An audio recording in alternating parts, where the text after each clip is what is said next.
जी नमस्कार, मैं हूं प्रज्ञा रश्मि और स्वागत है आप सभी का हमारे YouTube चैनल हिंदी ज्ञान वाहिनी पर। मुंशी प्रेमचंद की सर्वश्रेष्ठ कहानियों की श्रृंखला में आज हम लेकर के आए हैं उनकी अगली कहानी शिकारी राजकुमार। तो कहानी सुनने से पहले यदि आपने हमारे चैनल को अभी तक सब्सक्राइब नहीं किया है तो कृपया हमारे चैनल को लाइक, शेयर और सब्सक्राइब जरूर कर लें। बेल आइकन को प्रेस करना बिल्कुल ना भूलें, जिससे कि आपको आने वाली बेहतरीन कहानियाँ समय पर और सबसे पहले मिल सकें। अगर आपने अभी तक और कहानियाँ नहीं सुनी है तो आप हमारे चैनल की प्लेलिस्ट में जाएं और मुंशी प्रेमचंद की कहानियाँ नाम से सर्च करें और सभी कहानियों को सुन लें। तो आइए शुरू करते हैं कहानी शिकारी राजकुमार। मई का महीना और मध्याह्न का समय था। सूर्य की आंखें सामने से हटकर सिर पर जा पहुंची थी, इसलिए उनमें शील न था। ऐसा विदित होता था मानो पृथ्वी उनके भय से थर थर कांप रही थी। ठीक ऐसी ही समय एक मनुष्य एक हिरन के पीछे उन्मत्त चाल से घोड़ा फेंके चला आता था। उसका मुख लाल हो रहा था और घोड़ा पसीने से लथपथ, किंतु मृग भी ऐसा भागता था मानो वायु वेग से जा रहा हो। ऐसा प्रतीत होता था उसके पद भूमि को स्पर्श नहीं करते। इस दौड़ की जीत हार पर उसका जीवन निर्भर था। पछुआ हवा बड़े जोर से चल रही थी। ऐसा जान पड़ता था मानो अग्नि और धूल की वर्षा हो रही हो। घोड़े के नेत्र रक्तवर्ण हो रहे थे और अश्वारोही के सारे शरीर का रुधिर उबल सा रहा था, किंतु मृग का भागना उसे इस बात का अवसर न देता था कि अपनी बंदूक को संभाले। कितने ही ऊख के खेत, ढाक के वन और पहाड़ सामने पड़े और तुरंत ही सपनों की संपत्ति की भांति अदृश्य हो गए। क्रमशः मृग और अश्वारोही के बीच अधिक अंतर होता जाता था कि अचानक मृग पीछे की ओर मुड़ा। सामने एक नदी का बड़ा ऊंचा कगार दीवार की भांति खड़ा था। आगे भागने की राह बंद थी और उस पर से कूदना मानो मृत्यु के मुख में कूदना था। हिरन का शरीर शिथिल पड़ गया।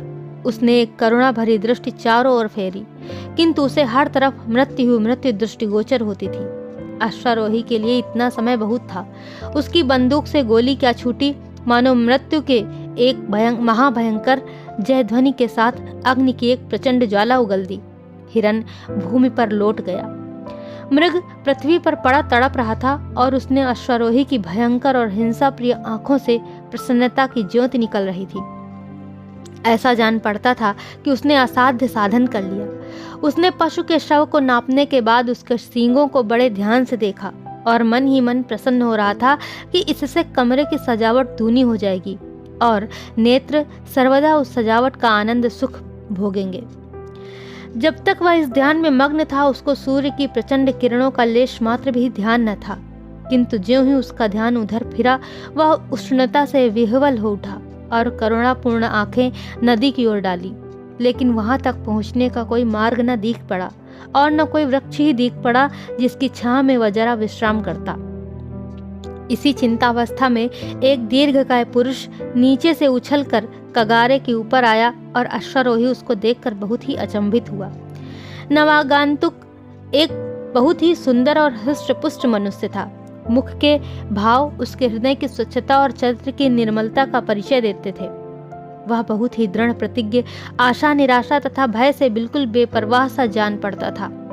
मृग को देखकर उस सन्यासी ने बड़े स्वाधीन भाव से कहा, राजकुमार, तुम्हें आज बहुत ही अच्छा शिकार हाथ लगा। इतना बड़ा मृग इस सीमा में कदाचित ही दिखाई पड़ता है। राजकुमार के अचंभे की सीमा न रही। उसने देखा कि साधु उसे पहचानता है। राजकुमार बोला, जी हाँ, मैं भी यही ख्याल करता हूँ। मैंने भी आज तक इतना बड़ा हिरन नहीं देखा, लेकिन इसके पीछे मुझे आज बहुत हैरान होना पड़ा। सन्यासी ने दयापूर्वक कहा, निसंदेह तुम्हें दुख उठाना पड़ा होगा। तुम्हारा मुख लाल हो रहा है और घोड़ा भी बेदम हो गया है। क्या तुम्हारे संगी बहुत पीछे रह गए? इसका उत्तर राजकुमार ने बिल्कुल लापरवाही से दिया, मानो उसे इसकी कुछ चिंता न थी। सन्यासी ने कहा, यहाँ ऐसी कड़ी धूप और आंधी में खड़े तुम कब तक उनकी राह देखोगे? मेरी कुटी में चलकर जरा विश्राम कर लो। तुम्हें परमात्मा ने ऐश्वर्य दिया है, लेकिन कुछ देर के लिए सन्याश्रम का भी रंग देखो और वनस्पतियों और नदी के शीतल जल का स्वाद लो। यह कहकर सन्यासी ने उस मृग के रक्तमय शरीर को ऐसी सुगमता से उठाकर कंधे पर धर लिया मानो वह एक घास का गट्ठा था और राजकुमार से कहा, मैं तो प्रायः कगार से ही नीचे उतर जाया करता हूँ। किंतु तुम्हारा घोड़ा संभव है ना उतर सके, अतएव 1 दिन की राह छोड़कर 6 मास की राह चलेंगे। घाट यहाँ से थोड़ी ही दूर है और वहीं मेरी कुटी भी है। राजकुमार सन्यासी के पीछे चला। उस सन्यासी के शारीरिक बल पर उसे अचंभा हो रहा था। आधा घंटे तक दोनों चुपचाप चलते रहे। इसके बाद ढालू भूमि मिलनी शुरू हुई और थोड़ी देर में घाट आ पहुंचा। वहीं कदम्ब कुंज की घनी छाया में, जहां सर्वदा मृगों की सभा सुशोभित रहती, नदी की तरंगों का मधुर स्वर सर्वदा सुनाई दिया करता, जहां हरियाली पर मयूर थिरकते, कपोतादि पक्षी मस्त होकर झूमते, लता द्रुमादि से सुशोभित सन्यासी की एक छोटी सी कुटी थी। सन्यासी की कुटी हरे भरे वृक्षों के नीचे सरलता और संतोष का चित्र बन रही थी। राजकुमार की अवस्था वहां पहुंचते ही बदल गई। वहां की शीतल वायु का प्रभाव उस समय ऐसा पड़ा जैसा मुरझाते हुए वृक्ष पर वर्षा का। उसे आज विदित हुआ कि तृप्ति कुछ स्वादिष्ट व्यंजनों ही पर निर्भर नहीं है और न निद्रा सुनहरे तकियों की ही आवश्यकता रखती है। शीतल मंद सुगंध वायु चल रही थी। सूर्य भगवान अस्ताचल को प्रयाण करते हुए इस लोक को त्रसित नेत्रों से देखते जाते थे और सन्यासी एक वृक्ष के नीचे बैठा हुआ गा रहा था, उधव कर्मन की गति न्यारी, उधव कर्मन की गति न्यारी। राजकुमार के कानों में स्वर की भनक पड़ी। उठ बैठा और सुनने लगा। उसने बड़े बड़े कलावंतों के गाने सुने थे, किंतु आज जैसा आनंद उसे कभी प्राप्त नहीं हुआ था। इस पद ने उसके ऊपर मानो मोहिनी मंत्र का जाल बिछा दिया। वह बिल्कुल बेसुध हो गया। सन्यासी की ध्वनि में कोयल की कूक सरीखी मधुरता थी। सम्मुख नदी का जल गुलाबी चादर की भांति प्रतीत होता था। कुलद्वय की रेत चंदन की चौकी सी दिखती थी। राजकुमार को यह दृश्य स्वर्गीय सा जान पड़ने लगा। उस पर तैरने वाले जल जंतु ज्योतिर्मय आत्मा के सदृश दिख पड़ते थे, जो गाने का आनंद उठाकर मत्त से हो गए थे। जब गाना समाप्त हो गया, राजकुमार सन्यासी के सामने बैठ गया और भक्तिपूर्वक बोला, महात्मन, आपका प्रेम और वैराग्य सराहनीय है। मेरे हृदय पर इसका जो प्रभाव पड़ा है वह चिरस्थायी रहेगा। यद्यपि सम्मुख प्रशंसा करना सर्वथा अनुचित है, किंतु इतना मैं अवश्य कहूंगा कि आपके प्रेम की गंभीरता सराहनीय है। यदि मैं गृहस्थी के बंधन में ना पड़ा होता तो आपके चरणों से पृथक होने का ध्यान स्वप्न में भी ना करता। इसी अनुरागावस्था में राजकुमार कितनी ही बातें कह गया, जो कि स्पष्ट रूप से उसके आंतरिक भावों का विरोध करती थीं। सन्यासी मुस्कुराकर बोला, तुम्हारी बातों से मैं बहुत प्रसन्न हूँ और मेरी उत्कट इच्छा है कि तुमको कुछ देर ठहराऊं, किंतु यदि मैं जाने भी दूं तो इस सूर्यास्त के समय तुम जा नहीं सकते। तुम्हारा रीवा पहुंचना दुष्कर हो जाएगा। तुम जैसे आखेट प्रिय हो वैसा ही मैं भी कदाचित। तुम भय से ना रुकते, किंतु शिकार के लालच से अवश्य रहोगे। राजकुमार को तुरंत ही मालूम हो गया कि जो बातें उन्होंने अभी अभी सन्यासी से कही थी वे बिल्कुल ही ऊपरी और दिखावे की थी और हार्दिक भाव उनसे प्रकट नहीं हुए थे। आजन्म सन्यासी के समीप रहना तो दूर, वहां एक रात बिताना उसको कठिन जान पड़ने लगा। घर वाले उद्विग्न हो जाएंगे और मालूम नहीं क्या सोचेंगे। साथियों की जान संकट में होगी। घोड़ा बेदम हो रहा है। उस पर 40 मील जाना बहुत ही कठिन और बड़े साहस का काम है। लेकिन यह महात्मा शिकार खेलते हैं, यह बड़ी अजीब बात है। कदाचित यह वेदांती हैं, ऐसे वेदांती जो जीवन और मृत्यु मनुष्य के हाथ नहीं मानते। इनके साथ शिकार में बड़ा आनंद आएगा। यह सब सोच विचार कर उन्होंने सन्यासी का आतिथ्य स्वीकार किया और अपने भाग्य की प्रशंसा की, जिसने उन्हें कुछ काल तक और साधु संग से लाभ उठाने का अवसर दिया। रात में 10 बजे का समय था। घनी अंधियारी छाई हुई थी। सन्यासी ने कहा, अब हमारे साथ चलने का समय हो गया है। राजकुमार पहले से ही प्रस्तुत था। बंदूक कंधे पर रखकर बोला, इस अंधकार में शूकर अधिकता से मिलेंगे, किंतु ये पशु बड़े भयानक हैं। सन्यासी ने एक मोटा सोटा हाथ में लिया और कहा, कदाचित इससे भी अच्छे शिकार हाथ हैं। मैं जब अकेला जाता हूँ कभी खाली नहीं लौटता। आज तो हम 2 हैं। दोनों शिकारी नदी के तट पर नालों और रेतों के टीलों को पार करते और झाड़ियों से अटकते चुपचाप चले जा रहे थे। एक ओर श्यामवर्ण नदी थी, जिसमें नक्षत्रों का प्रतिबिंब नाचता दिखाई देता था और लहरें गाना गा रही थीं। दूसरी ओर घनघोर अंधकार, जिसमें कभी कभी केवल खद्योतों के चमकने से एक क्षण स्थायी प्रकाश फैल जाता था। मालूम होता था कि वे भी अंधेरों में निकलने से डरते हैं। ऐसी अवस्था में कोई 1 घंटा चलने के बाद वह एक ऐसे स्थान पर पहुंचे जहां एक ऊंचे टीले पर घने वृक्षों के नीचे आग जलती दिखाई पड़ी। उस समय इन लोगों को मालूम हुआ कि संसार के अतिरिक्त और भी वस्तुएं हैं। सन्यासी ने ठहरने का संकेत किया। दोनों एक पेड़ की ओट में खड़े होकर ध्यानपूर्वक देखने लगे। राजकुमार ने बंदूक भर ली। टीले पर एक बड़ा छायादार वट वृक्ष भी था। उसी के नीचे अंधकार में 10-12 मनुष्य अस्त्र शस्त्रों से सुसज्जित मिर्जई पहने चरस का दम लगा रहे थे। इनमें से प्रायः सभी लंबे थे। सभी के सीने चौड़े और हष्ट-पुष्ट। मालूम होता था कि सैनिकों का एक दल विश्राम कर रहा है। राजकुमार ने पूछा, ये लोग शिकारी हैं? ये राह चलते यात्रियों का शिकार करते हैं। ये बड़े भयानक हिंसक पशु हैं। इनके अत्याचारों से गांव के गांव बर्बाद हो गए और जितनों को इन्होंने मारा है उनका हिसाब परमात्मा ही जानता है। यदि आपको शिकार करना हो तो इनका शिकार कीजिए। ऐसा शिकार आप बहुत प्रयत्न करने पर भी नहीं पा सकते। यही पशु हैं जिन पर आपको शस्त्रों का प्रहार करना उचित है। राजाओं और अधिकारियों के शिकार यही हैं। इससे आपका नाम और यश फैलेगा। राजकुमार के जी में आया कि 1-2 को मार डालें, किंतु सन्यासी ने रोका और कहा, इन्हें छेड़ना ठीक नहीं। अगर यह कुछ उपद्रव न करें तो भी बचकर निकल जाएंगे। आगे चलो, संभव है कि इससे अच्छे शिकार हाथ आए। तिथि सप्तमी थी। चंद्रमा भी उदय हो आया। इन लोगों ने नदी का किनारा छोड़ दिया था। जंगल भी पीछे रह गया था। सामने एक कच्ची सड़क दिखाई पड़ी और थोड़ी देर में कुछ बस्ती भी दिख पड़ने लगी। सन्यासी एक विशाल प्रासाद के सामने आकर रुक गए और बोले, आओ इस मौलसरी के वृक्ष पर बैठे, परंतु देखो बोलना मत, नहीं तो दोनों की जान के लाले पड़ जाएंगे। इसमें एक बड़ा भयानक हिंसक जीव रहता है जिसने अनगिनत जीवधारियों का वध किया। कदाचित हम लोग आज इसको संसार से मुक्त कर दें।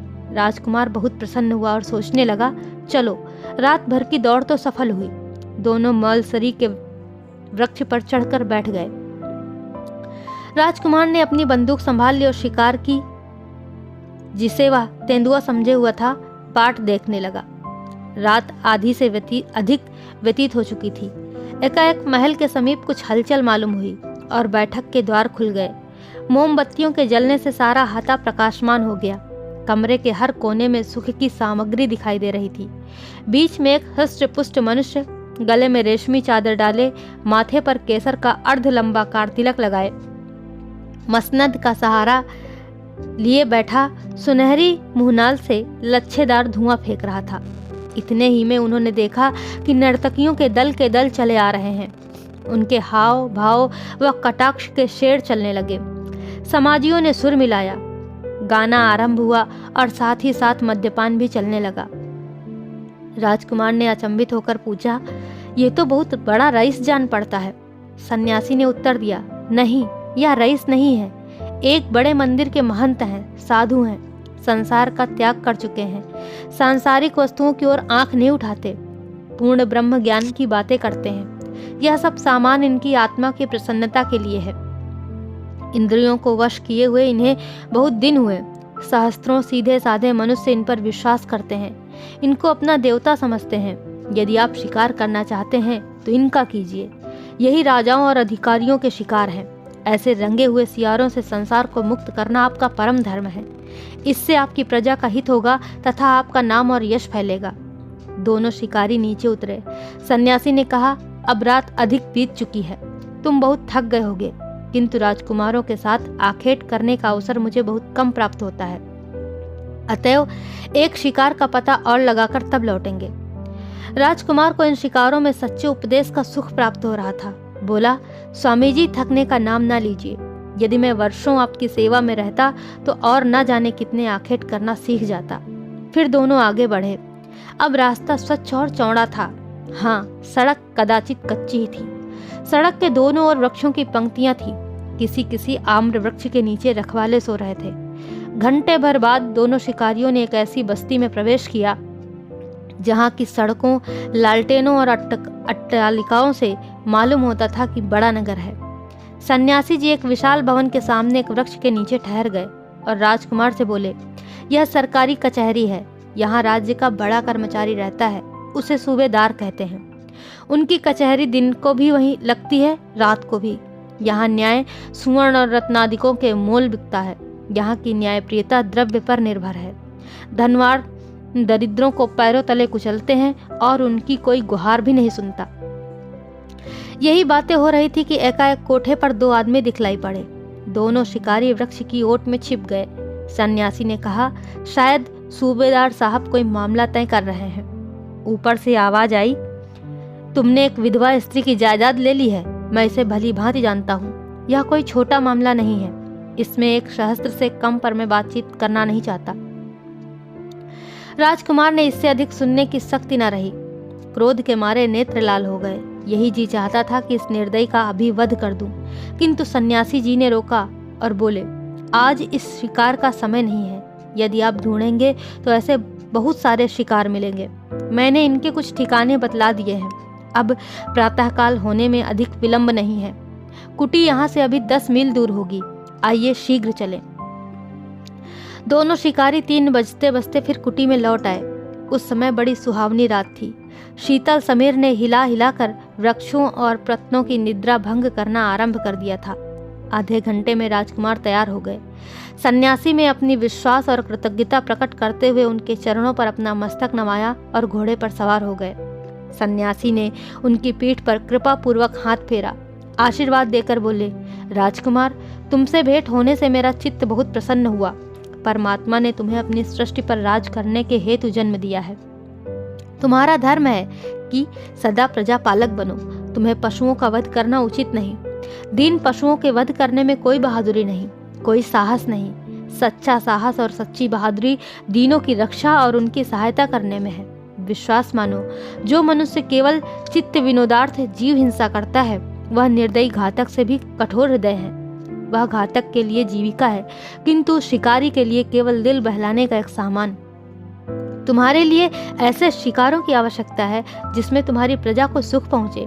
निःशब्द पशुओं का वध न करके तुमको उन हिंसकों के पीछे दौड़ना चाहिए जो धोखाधड़ी से दूसरों का वध करते हैं। ऐसे आखेट करो जिससे तुम्हारी आत्मा को शांति मिले, तुम्हारी कीर्ति संसार में फैले। तुम्हारा काम वध करना नहीं, जीवित रखना है। यदि वध करो तो केवल जीवित रखने के लिए। यही तुम्हारा धर्म है। जाओ, परमात्मा तुम्हारा कल्याण करे। और ये कहानी यहीं पर समाप्त होती है। आशा करते हैं आपको जरूर अच्छी लगी होगी और एक सीख भी जरूर मिली होगी। तो ऐसी ही बेहतरीन कहानियों को सुनने के लिए आप हमारे चैनल के साथ जुड़े रहिए। आपका बहुत बहुत धन्यवाद। नमस्कार।